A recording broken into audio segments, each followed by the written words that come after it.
Shalom, bien-aimés dans le Seigneur, nous sommes dans la joie de nous retrouver au pied du Grand Roi pour notre méditation de ce mardi 2 avril 2024 et nous vous saluons au nom de notre Seigneur et Sauveur Jésus-Christ, le ressuscité du troisième jour.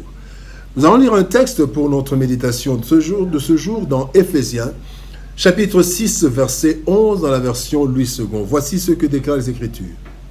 Revêtez-vous de toutes les armes de Dieu afin de pouvoir tenir ferme contre les ruses du diable. Afin de tenir ferme, tel est le thème de notre méditation de ce mardi 2 avril 2024. Bien-aimés dans le Seigneur, depuis le jardin d'Éden, le diable cherche à faire chuter l'être humain, créature supérieure de Dieu, dans la désobéissance, afin de le séparer de Dieu et de lui priver de sa gloire, comme cela a été son cas, le diable qui a été rejeté. Et il ne se décourage jamais. Et comme le dit 1 Pierre chapitre 5, verset 8, il est dit « Notre adversaire, le diable, rôde comme un lion rugissant, cherchant qui il dévorera. » Le texte de ce jour nous donne les moyens de notre défense face au diable qui utilise la ruse comme principale arme de destruction. Plusieurs ont succombé à cette stratégie et se sont rendus compte, trop tard malheureusement, des conséquences de la chute. Tirons quelques leçons de notre texte du jour. Première leçon, parlons des ruses du diable. Les ruses du diable. Dans Genèse chapitre 3, verset 1, la Bible dit « Le serpent était le plus rusé de tous les animaux des champs que l'Éternel Dieu avait fait. Il dit à la femme, Dieu a-t-il réellement dit, vous ne mangerez pas de tous les arbres du jardin ?» Le diable était dans ce serpent, il a utilisé, c'est une image, quand vous voyez dans l'Apocalypse, on parle du diable, du serpent ancien, du diable, l'esprit malin. Le désir de nuire du diable est très prononcé. Plusieurs textes le révèlent. À l'exemple de Jean 10, 10 qui nous dit « Le voleur ne vient que pour dérober, égorger et détruire. » C'est le diable. Et Apocalypse chapitre 10, verset 10, Apocalypse chapitre 12, verset 12 nous dit « Le diable est descendu vers vous, animé d'une grande colère, sachant qu'il a peu de temps. » Cependant, le diable ne nous attaque pas ouvertement de face, mais par des ruses. Et cela depuis le jardin d'Éden, où il a eu ses premières victimes, Adam et Ève. Les ruses du diable s'expriment de plusieurs manières, entre autres par la dissimulation. La Bible dit « Satan lui-même se déguise en ange de lumière » 2 Corinthiens chapitre 11, verset 14. Une autre stratégie dans la ruse, ce sont les demi-vérités. Une vérité, mais avec un mensonge. Il dit à Adam et Ève, dans Genèse 3, 4, 5, « Vous ne mourrez point, mais Dieu sait que le jour où vous en mangez, vos yeux s'ouvriront. » Effectivement, leurs yeux se sont ouverts. Il n'a pas menti, mais quand il dit « Vous ne mourrez pas », ils sont morts, séparés de la gloire de Dieu. Demi-vérité. Et aussi, il utilise le mensonge. La Bible dit « Votre père, c'est l'esprit du mal », le diable dans d'autres textes. Il dit « Il n'est jamais resté dans la vérité, parce qu'il n'y a pas de vérité en lui. Sa façon normale de parler, c'est de dire les mensonges. En effet, il est menteur et c'est le père du mensonge. » Jean 8, 44, dans la version Parole de vie 2017. Et enfin, la ruse, il l'utilise par la vérité mal utilisée. Il dit au Seigneur Jésus-Christ, la Bible dit, le diable lui dit, si tu es le Fils de Dieu, ordonne à cette pierre qu'elle devienne du pain. Jésus est Fils de Dieu, il pouvait ordonner et le pain deviendrait, la pierre deviendrait le pain, mais il a mal utilisé cette vérité et Jésus-Christ lui dira, l'homme ne vit pas seulement de pain, mais de toute parole qui sort de la bouche de Dieu.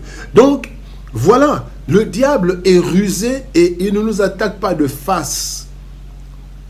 C'est par des ruses. Deuxième leçon, parlons des armes de Dieu. Les armes de Dieu. 2 Corinthiens chapitre 10, verset 4 nous dit « Non, les armes qui nous servent à lutter ne sont pas des armes humaines, mais leur force vient de Dieu pour détruire tous ceux qui lui résistent. Nous détruisons les façons de penser qui sont fausses. Pratiquement tous nos combats ont comme base le monde spirituel, mais ils s'étendent souvent au niveau physique. Il en avait été ainsi avec Israël, à l'exemple du combat entre Israël et Amalek, quand vous lisez Exode chapitre 17, verset 8 jusqu'au verset 13. La Bible dit nous montre que le véritable combat s'est déroulé sur la montagne, avec Moïse qui levait ses mains. Quand il levait ses mains, sur le terrain, il y avait des effets. Et quand ses mains se baissaient, sur le terrain, il y avait des effets. Donc, il y avait Moïse sur la montagne, mais les effets étaient ressentis sur le champ de bataille avec Josué. La Bible nous montre 7 armes principales dans Éphésiens chapitre 6, toujours versets 14 à 18. Nous avons la vérité comme ceinture, nous avons la justice comme cuirasse, nous avons le zèle de l'évangile comme chaussure à nos pieds, nous avons la foi qui est notre bouclier, nous avons l'assurance du salut qui est notre casque, nous avons la parole de Dieu qui est une épée de l'esprit, et enfin nous avons les prières et les supplications. Voici les armes de Dieu. Alors la troisième leçon, parlons de revêtir toutes les armes selon ce qui est écrit. 1 Pierre chapitre 5 verset 8 nous dit « Soyez sobres, restez éveillés. Votre ennemi, l'esprit du mal, est comme un lion, comme le lion qui rugit. Il va partout et cherche quelqu'un à dévorer. » La Bible parle de revêtir toutes les armes, le texte de ce jour. Il ne faut pas en choisir quelques-unes, quelques armes, au risque de ne pas pouvoir tenir. En effet, dans le combat contre le diable, bien-aimés, ce que nous ignorons d'abord la ruse qui sera utilisée. Nous ignorons le moment de l'attaque. Nous ignorons l'instrument que le diable va utiliser pour nous attaquer. Nous ignorons même le niveau de l'attaque, mais aussi le lieu même de l'attaque. Alors, nous devons donc être parés à toute éventualité de combat, toute éventualité d'attaque, et cela chaque jour, car le diable, il rôde, donc sans se fatiguer. Le texte dit, il va partout, sans se fatiguer, et deuxièmement, il est dit, il cherchant qui il dévorera. Cela veut dire que le diable cherche la moindre faille dans notre système de défense pour nous attaquer et pour nous vaincre. Revêtons toutes les armes de Dieu. Afin de tenir ferme, le diable, bien-aimé, est notre plus grand ennemi et il tient absolument à nous séparer de Dieu à tout prix afin de le rejoindre dans sa perdition. Pour cela, il emploie la ruse afin de nous séduire et de nous faire chuter. Il a réussi avec Ève et Adam au jardin d'Éden. Et il a échoué face à Christ dans le désert et par la suite. Il ne se fatigue pas et il emploie la ruse jusque de nos jours. Plusieurs sont tombés, bien-aimés, et d'autres tombent encore. Notre seul salut, c'est le revêtement de toutes les armes de Dieu pour tenir ferme contre les ruses du diable, qui ne cessera jamais de tenter de nous séduire. Prions. Éternel Père de gloire, Dieu Tout-Puissant, merci. Merci parce que tu nous ouvres les yeux. Tu nous montres, Seigneur de gloire, que le diable rôde tout autour de nous, cherchant les moindres failles pour nous abattre, pour nous anéantir. Merci pour les armes que tu nous donnes, Éternel. Aide-nous à nous en revêtir chaque jour, Seigneur, afin que quel que soit le combat, d'où que ça vienne, Seigneur éternel de gloire, nous soyons prêts à résister devant les ruses de l'ennemi. Aide-nous, Seigneur de gloire, par ton esprit. Au nom de Jésus-Christ, nous avons ainsi prié, Père. Amen.